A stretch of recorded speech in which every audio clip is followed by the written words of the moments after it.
O livro de Atos. No primeiro vídeo, assistimos Lucas iniciar o livro mostrando-nos como Jesus ressuscitado foi exaltado como o Rei do mundo. Ele prometeu enviar o Espírito Santo como sua própria presença pessoal para capacitar seus seguidores a sair pelo mundo e testemunharem sobre as boas novas do seu reino até o dia da sua volta. E assim começou o movimento em Jerusalém, quando o Espírito veio e formou seguidores de Jesus no novo templo prometido pelos profetas nas Escrituras. Entretanto, isso gerou conflito com os líderes de Jerusalém e levou à perseguição dos cristãos. Contudo, o Espírito transformou isso em algo bom. Na verdade, tornou-se o meio pelo qual as comunidades de Jesus, originalmente judaicas, foram expulsas de Jerusalém para se tornarem um movimento internacional multiétnico. E a primeira igreja desse movimento diversificado de Jesus existia em Antioquia, a maior cidade daquela região do Império. Então, terminamos a história do primeiro vídeo com Barnabé e Paulo servindo na igreja de Antioquia. E o Espírito conduz a igreja a enviá-los em uma jornada missionária, o que começa uma nova seção do livro. As histórias sobre Paulo e os seus colegas de trabalho viajando para cidades diferentes em todo o Império Romano,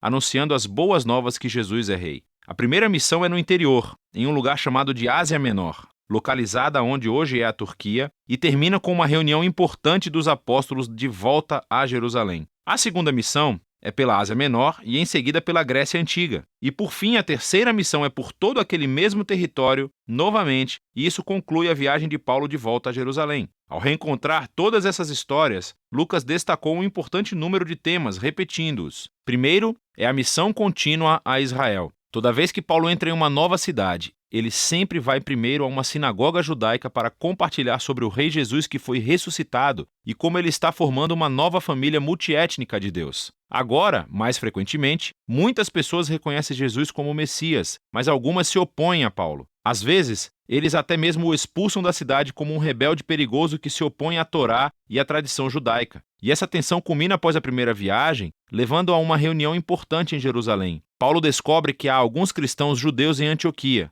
e eles alegam que, a menos que as pessoas não judias se convertam ao judaísmo através da prática da circuncisão, do Shabat e da obediência às leis de alimento kosher, eles não poderão tornar-se parte da família de Jesus. Mas Paulo e Barnabé discordam radicalmente. Então eles levam o debate a uma reunião da liderança em Jerusalém. E nessa reunião, Pedro, Paulo e Tiago, o irmão de Jesus, demonstram a partir das Escrituras e das suas experiências que o plano de Deus sempre inclui as nações como parte da sua nova aliança. Então, eles escrevem uma carta exigindo que não-judeus cristãos parem de participar de sacrifícios do templo pagão. Mas eles não os obrigam a adotar uma identidade étnica judaica ou obedecer às leis da Torá. Essa decisão foi inovadora para a história do movimento de Jesus. Jesus é o Messias judeu, mas ele também é o Rei ressuscitado de todas as nações. Assim, a filiação de alguém ao seu povo não se baseia em identidade étnica ou obediência às leis da Torá. É simplesmente baseada na fé em Jesus e em seguir os seus ensinos.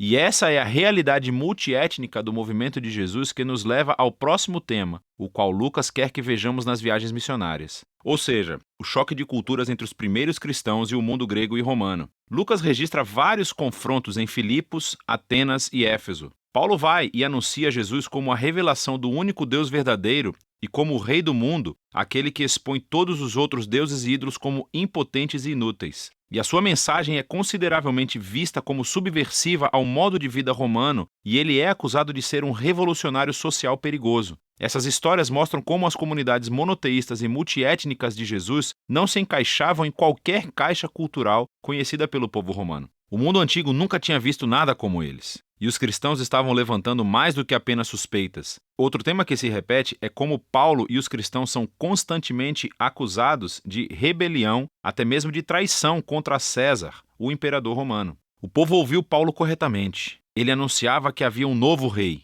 Jesus. E o povo também viu corretamente que o modo de vida cristão era um desafio para muitos valores culturais romanos. Mas toda vez que Paulo é preso e interrogado diante dos oficiais romanos, eles não veem qualquer ameaça e o libertam. Essas histórias nos mostram o paradoxo que a igreja primitiva apresenta ao mundo. Era um movimento messiânico judaico, mas era etnicamente diverso, cheia de comunidades que tratavam homens e mulheres, ricos e pobres, escravos e livres, todos como iguais. E todos eles eram fiéis somente ao Rei Jesus e a nenhum outro rei ou Deus. E assim, a sua própria existência vira os principais valores da cultura romana de cabeça para baixo. Entretanto, Os cristãos não representavam nenhuma ameaça militar, pois Jesus os ensinou a ser pessoas de paz. Então, o único crime do qual Paulo e os cristãos podem ser acusados é o de não se conformarem com o status quo. A seção final do livro retorna o foco para o testemunho de Paulo que está se espalhando de Jerusalém até Roma. A sua jornada missionária final termina em Jerusalém, onde ele é precedido pela sua reputação controversa. Ele é atacado pelo povo judeu que pensa que ele traiu a Israel, o que atrai a atenção dos soldados romanos que consideram Paulo um terrorista do Egito, dando início a uma rebelião, e então ele é preso. A partir daqui, Paulo é posto em julgamento. Primeiro,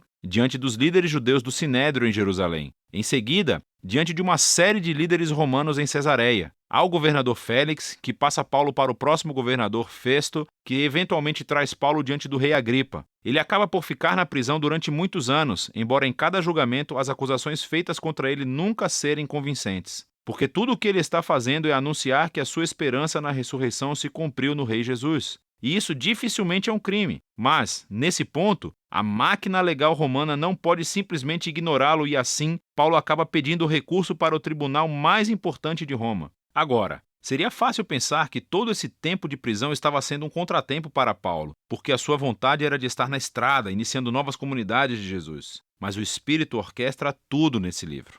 E assim, o aprisionamento deu tempo para que Paulo escrevesse as suas cartas apostólicas mais importantes. Elas tornam-se o caminho pelo qual seu legado missionário continua muito tempo depois da sua morte. Por fim, Paulo foi transferido como prisioneiro para Roma. E depois de uma viagem assustadora pelo Mediterrâneo, onde ele quase morreu, Paulo acaba em prisão domiciliar em Roma, aguardando seu julgamento. E assim, ele tem a possibilidade de organizar em uma bela casa reuniões regulares para judeus e gentios. E as palavras finais do livro são como Paulo anuncia o reino de Deus e ousadamente ensina tudo sobre o Senhor Jesus, o Messias, sem qualquer impedimento, e tudo isso acontecendo em Roma, debaixo do nariz de César. O trabalho unificado dos Atos de Lucas é muito mais do que a introdução à história de Jesus e da igreja primitiva. Ele mostra como o reino de Deus existiu na terra como no céu através da vida, morte e ressurreição de Jesus. Através da vinda do seu Espírito para capacitar a igreja e dar testemunho desde Jerusalém até os confins da terra. E como Lucas contou a história, ele nos deu exemplos do que é a fidelidade ao Rei Jesus. Exemplos em como compartilhar as boas novas do Rei Jesus que foi ressuscitado com palavras e ações. Significa formar diversas comunidades de Jesus, onde todo e qualquer tipo de pessoas se reúnem, onde são tratadas com igualdade, onde são fiéis ao Rei Jesus e vivem os seus ensinos. E tudo isso é feito confiando no poder e na orientação do Espírito para liderar o caminho a ser seguido. E é disso que trata o livro de Atos.